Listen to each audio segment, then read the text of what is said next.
Israelites were in Israel. Samuel was the prophet, the last judge. He was the one that was meant to be showing them the way to go. And he was doing that. And these people were meant to be following God, but they weren't. They were warriors. They would fight the Philistines mostly. And these Philistines had come ready for a fight with them. And the Israelites thought to themselves, we won heaps of battles, so we're sure that we can win this one too. What did they have that is the cause of so many problems today? Pride. Who can tell me? Starts with Pride. P, if you can read that. Right.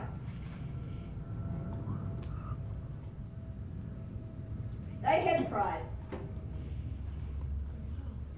They had a lot of pride because they thought, God is with us, He'll help us. Oh, they went into battle. And what do you think happened? Did they win? Or did they lose?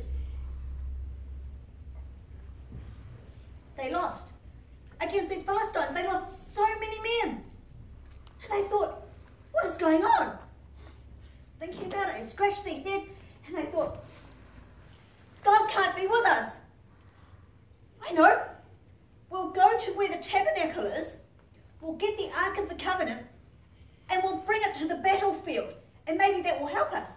Now, the Ark of the Covenant was a very, very special piece of furniture that was in the tabernacle. It was kept in the most holy place. It represented the presence of God, and it was meant to be there. And the only way that anybody could be near it was to be a priest. And the priest could only go in to the Ark of the Covenant with the sacrifice of blood that somebody had bought. A sacrifice had to be given in order to be in connection with God. And the Israelites thought, well, we don't seem to be winning this fight. Perhaps if we bring God into it with this thing, then it might help us. So they called the Eli's sons, the priests, and we heard last time how Eli's sons weren't very good at all. They were doing all sorts of things that they shouldn't have been doing. And so they brought the ark, and there it was, sitting in the battlefield. And I thought, yeah, this is exactly right. They had it there.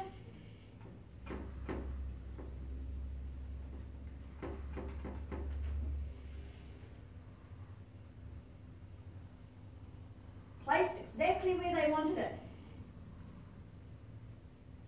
And I thought, this is our good luck charm. This is something that we can use, and we know that we're going to beat them this time. And what do you think happened? They lost. And to make matters worse, the Philistines just totally overran them, took the Ark of the Covenant and took it back to where they were. Now the Israelites had nothing. They had taken what they shouldn't have to begin with, used it in a way that shouldn't have been used for, and that was the consequence. It was taken from them. And they were defeated. The Philistines, they had this ark. They knew when the Israelites had the ark, because they could hear all this cheering. It was like a big football match. And they could hear them yelling and cheering, and they were afraid because they knew exactly what this ark was. The Israelites were using it just for their own purpose, just for their own good, just to make themselves feel better. They were using God in a way that they should never have done. The Philistines knew a little bit about this, and they knew that God had come into the camp. And they were afraid, but still they were able to beat the Israelites because the Israelites weren't doing what they were supposed to be doing. They weren't listening to God and following his ways and his instructions. They take the ark, the Philistine, back to their place. And they stick it in their temple next to their god, their idol, their statue that they worshipped. And that was called Dagon. And they set it there. And then they went away. Came back the next day. And the statue, their idol, had fallen down.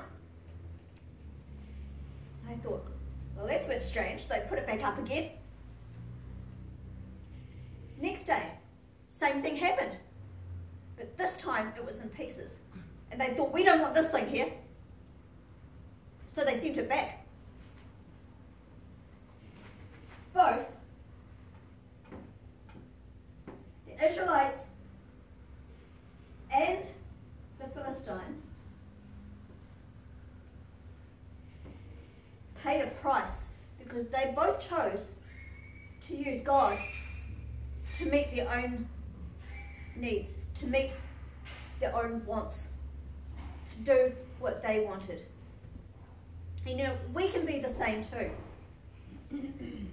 They say that in a plane crash or in any type of disaster, there's no atheists because everybody is praying to God.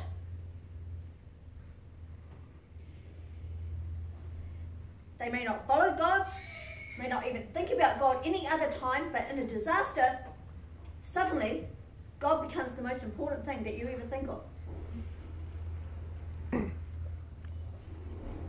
And it's just like these Israelites. They used God to try and get advantage over the enemy, and it didn't even work. They misplaced their trust in something which became like a talisman, a good luck charm. And God does not want to be used like that. The Philistines put it next to their God. God would not share his glory with another. If we have anything in our life that's above God, God does not like it. He is a very jealous God. Because he has created us to have a connection with him. And that was the purpose of the Ark of the Covenant, was to have a connection. The Israelites were living as if they had no connection at all. Their pride stopped them from having that connection. And pride is the root of all sin. And it's a sin that stops each one of us from having that connection with God. We put our faith in the wrong place,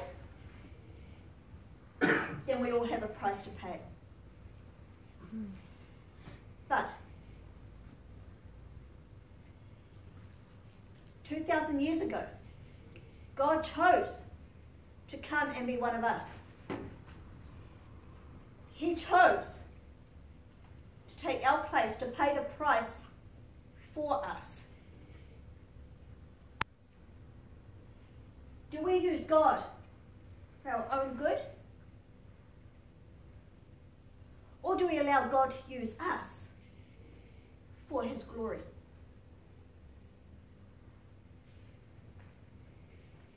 Jesus chose to die for each one of us, for everything that we have done wrong, all our pride, everything. He paid the ultimate price, and it was for God's glory, not for his good. Our good, yes, and for God's glory. If you're here today and you know that you have used God in any way, now is the time to say, God, I'm sorry. Don't be like the Israelites and only use God when it's convenient, or use him for an excuse, or use him to justify anything.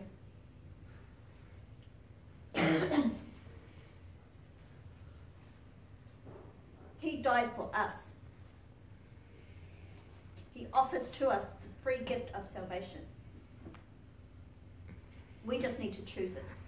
We can't use him. He's not a vending machine and he's not Santa Claus. But he's someone that loves us and cares about us and wants us to have that connection with him. If you don't have that connection, then now's the time to make that connection with God. By simply saying, I'm sorry for the wrong things I've done.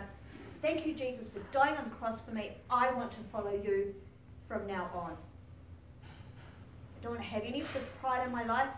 I don't want to place you in the wrong place in my life. Thank you for paying the price for me. And we can talk about that later if you wish to as well. Okay, Dean, would you like to close in prayer for us, please?